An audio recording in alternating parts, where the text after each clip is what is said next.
A Tale of Imagination Island. Once upon a time, in a small village nestled in a lush green valley, there lived a man named Mr. Forever. He was not your ordinary man, for he had a magical gift of storytelling. Every night, children from the village would gather around Mr. Forever's cottage, eager to listen to his tales of adventure, magic, and wonder. Mr. Forever was a kind and gentle soul, with a twinkle in his eye, and a smile that could brighten up even the gloomiest of days. He had a long white beard that reached down to his waist, and his wrinkled face held years of wisdom and knowledge. He was loved and respected by everyone in the village, especially the children.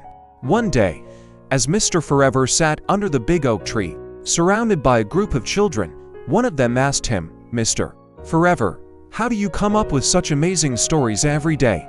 "It's all thanks to my imagination," replied Mr. Forever with a warm smile. For, as the great Albert Einstein once said, the true sign of intelligence is not knowledge but imagination. The children were intrigued by this and begged Mr. Forever to tell them more about his imagination. So, he began his tale. "Long ago, when I was a young boy, I used to roam these very same fields, just like you all do.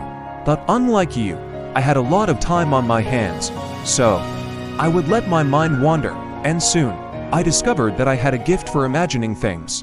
I would imagine myself as a brave knight, riding a majestic dragon, or the captain of a pirate ship, sailing the seven seas. And with each new adventure, my imagination grew stronger and more vivid," narrated Mr.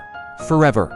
"But the most magical thing about imagination is that it can turn ordinary things into extraordinary ones. For instance, this big oak tree that we are sitting under, to me, it is not just a tree. It is a gateway to a world full of mystical creatures, talking animals, and enchanted forests. And the moment I close my eyes, my imagination takes me there." Mr. Forever closed his eyes, and a feeling of awe and wonder filled the children's hearts. "I want to have a strong imagination like you, Mr. Forever," said a little girl with bright green eyes. "Ah, my dear, you already have a wonderful imagination, just like all the children of this village. You just need to let it run wild, and you will see the magic it can create," replied Mr.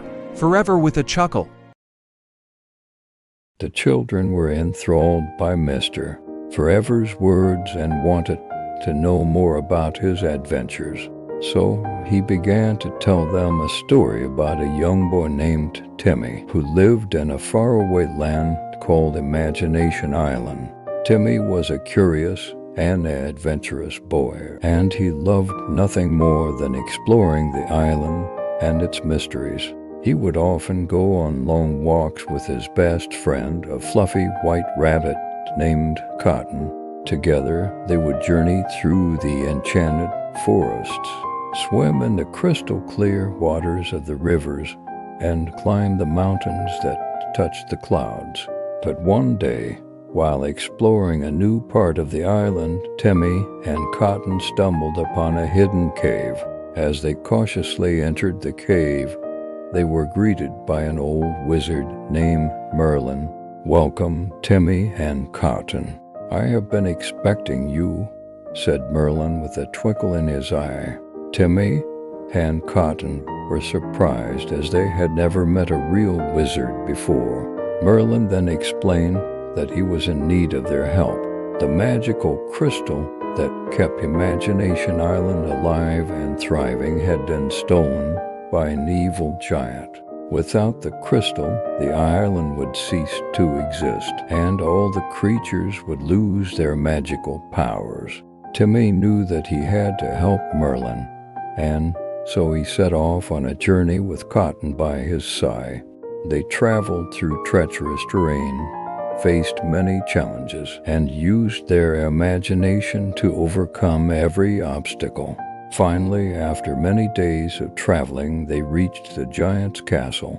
Using all their wits and imagination, Timmy and Cotton managed to outsmart the giant and retrieve the crystal. As they returned to Merlin's cave, the whole island erupted in cheers and celebration, and the children of the village who were listening to Mr. Forever's story cheered along with them. "Wow, that was an amazing story, Mr. forever," said a wide-eyed little boy. "It's not just a story, my young friend. It's a reminder of the power of imagination and how it can help us conquer any challenge that comes our way," replied Mr. Forever with a smile, as the children bade Mr. Forever good night and returned to their homes. They knew that they had the power of imagination within them, and from that day onwards, they used their imagination to create their own adventures, just like Timmy and Cotton. And so the children of the village continued to gather around Mr. Forever's cottage every night, listening to his magical stories and using their imagination to create endless possibilities. For, as Mr. Forever had taught them, the true sign of intelligence is not knowledge, but imagination. And that, my dear, is the most precious knowledge of all.